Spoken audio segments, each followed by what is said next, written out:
coaches got an opportunity to get out recruiting, so it's positive. How would you say those travels went? I know that you were looking forward to those trips. I mean, how did would you say that you were received on the recruiting trail? I think well. I mean, I think Coach and Mike Villagrana put together a schedule where I think as a staff we got to almost over 100 schools, which is really pretty amazing in a couple days, and numerous games. And I think, and like I said, I think we got a great brand, we got a great product, and I think people are excited about the opportunities that Mississippi State football present, and it was a great opportunity for us to see 19 kids, and as well as young underclassmen, 20 and 21 kids playing games. Looking ahead to LSU, what have you seen from them on film that maybe impresses you? They're physical. They're it's a typical LSU team. I mean, they're very good up front. It's going to be a great challenge for our guys up front. The quarterback's playing with his confidence is growing with each start and opportunity.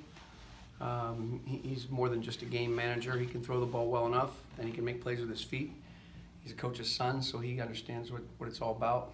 The two running backs, may not be Leonard Fournette, but they're good. And they're playing at a real high level. They really were the more physical team against Georgia the other day. And they've got a veteran tight end who's played a lot of football, can block and catch, and they got a stable full of wide receivers. Not necessarily household names, but they are very, very talented. They're big, they can run, they hand catch, they catch the ball in traffic really, really well.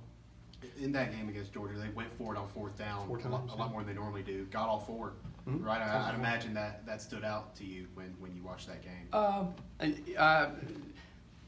Not necessarily that, but the fact that they played to win. I mean, they certainly played to win. I mean, they were coming off a loss at Florida, and they were coming off, they're back at home, the number 2 team in the country coming to town, and they played like you would expect a Coach Orgeron and a Dave Aranda type team to play, and they played exceptionally well, and certainly aren't going to lack confidence going into Saturday night. How do you modify how you go about calling a defense in that certain part of the field, knowing that they've shown the willingness to go for it on fourth where other teams might punt? That's a good question. That's funny that you asked that. Because today, Wednesday, for us is usually third down and red zone day, and so we spend a lot of time, studying and evaluating the red zone. And really, what you sometimes look at is once they get to a certain area on the field, 3rd and 7, you might want to call the defense like it's 2nd and 7, meaning you figure that they're going to go for it on 4th down. So instead of some blitz designed to attack a protection, you may call what you might call on a 2nd down defense because the threat of the run game is still there. So once they get into a certain area of the field, that's something that we have to always consider, not just against LSU but against anybody. And not only did they play well on 4th down, but their field goal kicker is very good, and they've been very, very efficient in the red zone, and really, they were the better team on Saturday against Georgia for sure. The first 6 games of the season, you played against offenses, shotgun, generic term would be spread offenses. Playing against LSU, a little bit more of an old pro style approach. Is that a difficult transition to make? Yes. I mean, their primary personnel grouping is the same as all these other guys. They're an 11 personnel team.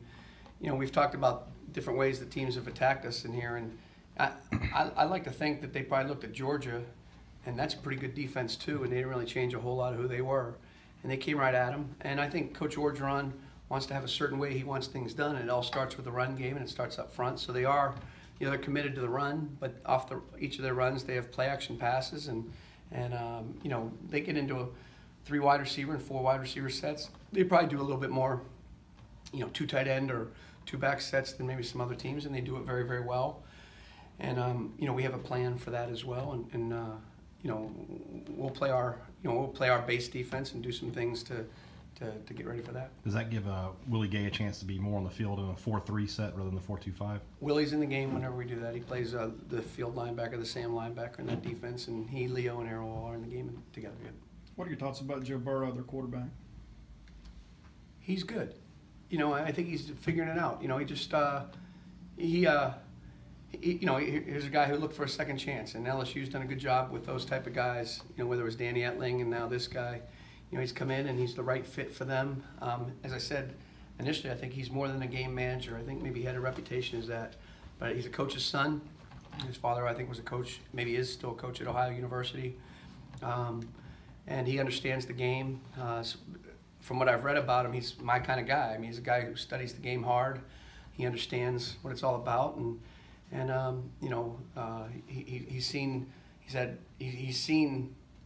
big time college football, certainly at Ohio State, and now coming down to LSU, he's gotten his opportunity, and through the first 6 weeks, he's making the most of it. You know, he's very efficient in the red zone. He doesn't turn the ball over a lot. He makes good choices and good decisions.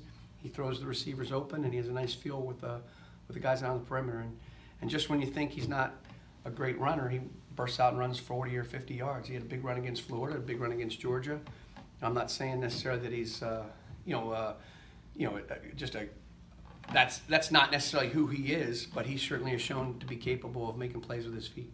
You know, sort of my next question. With a quarterback like that who's not classified as a running quarterback but can make plays like that, how imperative is it to keep him in the pocket and keep him from getting what in essential is, you know, extra yardage? He does a good job on third down. If the players aren't open, he does a good job. He's scrambled for numerous first downs. He doesn't make a lot of bad decisions. As I said, I mean, there's a couple third and shorts. You know, I think he had a 40 or 50-yard run against Georgia, and he had a 40-yard run against Florida. You know, so again, if you look at his numbers and his stats, you know, it may not be like Fitz's, but he's certainly, like I said, a very, very capable runner, and we're very aware of it. With Brian Cole out another week, what have you seen from Landers the past couple of weeks and in that Auburn game that, you know, he can step up and fill? Yeah, Brian's day to day.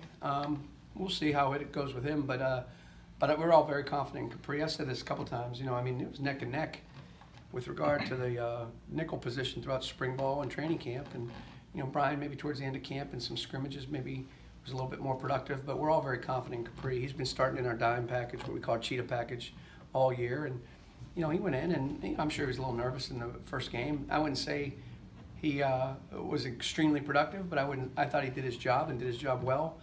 He once again has had a very good week of practice, and you know, we'll use a lot of players to if Brian can't go, to make up for him. Steven Adegoke got quality time the other day. C.J. Morgan, Marcus Murphy is prepared to play. You know, so I mean, all those guys are going to get some reps, and everybody's got it's kind of an all hands on deck mentality when someone goes down.